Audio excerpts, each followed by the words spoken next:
200 million years ago, Earth was one giant supercontinent, Pangaea. The day lasted just 23 hours, 1 hour shorter than today, and giant amphibians ruled the land. But something major was brewing beneath the ground, something that would lead to the erasure of 70% of all living things, opening a new chapter in the story of life. This is the story of the Triassic Extinction event.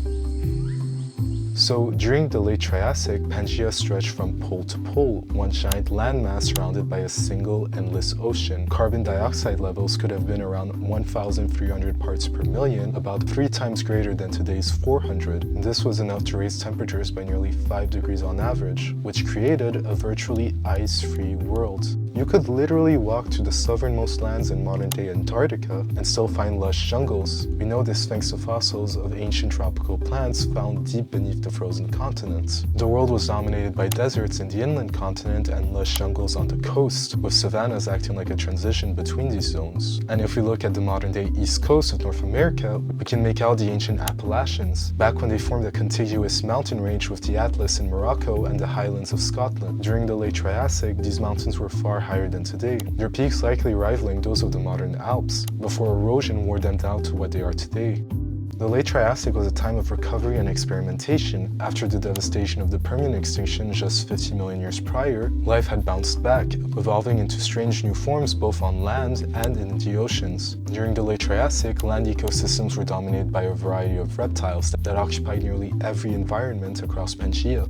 Among the largest were the phytosaurs, crocodile-like reptiles with a nearly global distribution. Their fossils have been discovered in what is now Europe, North America, and India.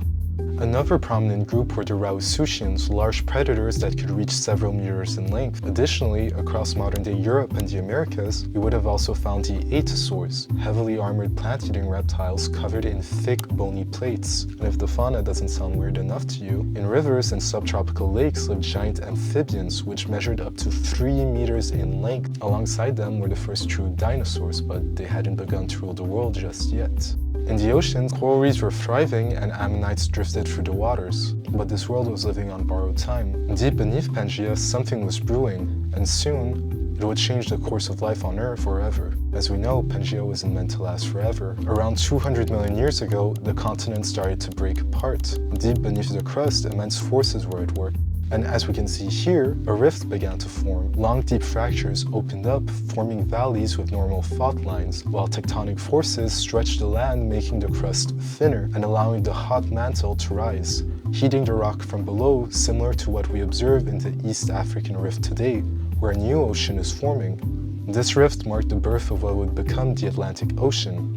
Around 202 million years ago, as heat continued to build up beneath the crust, magma began to rise through the cracks. These eruptions released basaltic flows, which spread across the inner continent, forming a massive region of molten rock called the Central Atlantic Magmatic Province, or CAM, which covered an area larger than the entire country of Canada. In fact, we can still find the remnants of these flows on either side of the Atlantic, in places like Normandy, Florida, Brazil, and Morocco, from back when these now distant lands were once connected. Radiometric dating of the CAM basalt places them at about 201.5 million years ago, aligning almost perfectly with the Triassic Extinction horizon.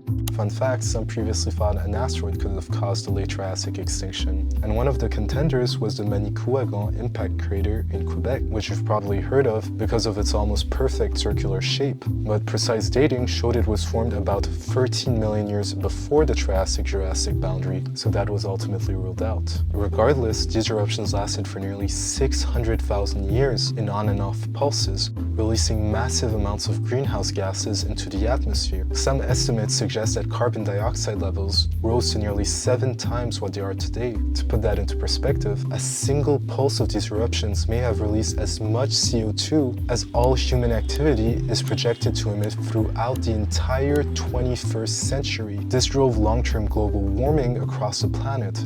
But on the other hand, which may seem counterintuitive, camp volcanism also triggered short-term cooling events, with volcanic winters caused by the release of sulfur dioxide aerosols, which could last no more than a century. century. These gases accumulated high in the atmosphere, bouncing sunlight back into space, kind of like a giant mirror. Each eruptive pulse likely plunged the planet into a brief volcanic winter, only for the world to swing back into intense heat once the sulfur cleared. These same gases mix with rain clouds falling back on Earth as acid rain. These corrosive downpours burned through vegetation, contaminated lakes and soils, only accelerating the collapse of ecosystems already pushed to their limits. This cycle created violent climate swings on a short geological timescale. Meanwhile, in the oceans, this excess CO2 dissolved into seawater, forming carbonic acid and eroding calcium carbonate exoskeletons.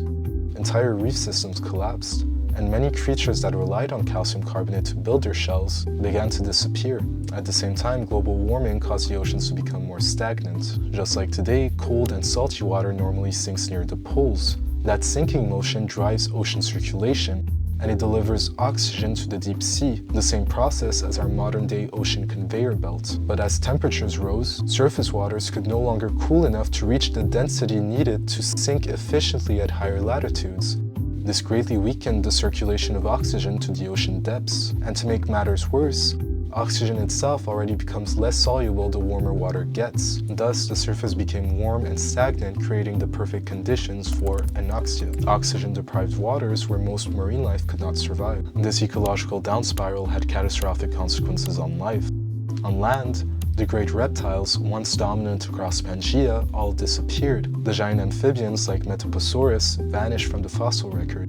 And in the ocean, entire coral reefs came to near extinction, while ammonites, once thriving, suffered massive losses. And by the end, nearly 70% of all species on Earth were gone. The strange world of the Triassic, with its armored reptiles and giant amphibians, had come to an end. But from this devastation, a new world would rise, the Jurassic.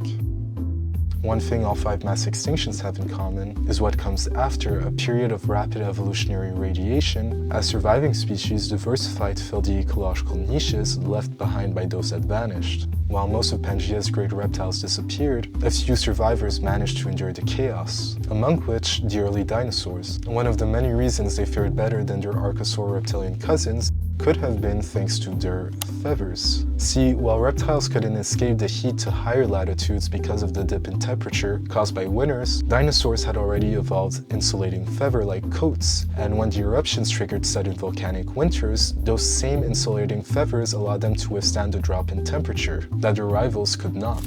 The ability to survive both extreme heat and sudden cold may have been one of the many reasons dinosaurs outlasted their competitors, paving the way for their domination of the Jurassic, just as the extinction of dinosaurs would one day open the door for mammals to take their place. Though it erased 70% of all species, devastating entire ecosystems, life, as it always does, slowly recovered. An old world had ended, and in its place, a new one began, a world where dinosaurs reigned supreme.